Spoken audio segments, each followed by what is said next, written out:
தென்னொய்யலால வேண்டி நின்ற பையங்கிளிக்கு ஒய்யலால கையில் தந்தான் கல்யாண மாலை.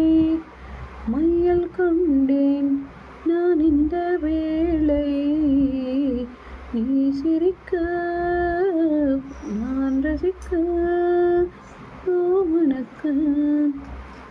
பார்க்கடல் போலேதான் நீ இருக்க, பாவிரிகளும் போலே நான் மிதக்க.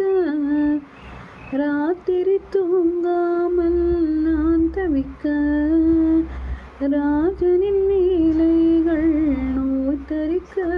வெக்கம் தீர நான் உன்னை சேர, தொட்டு விளைய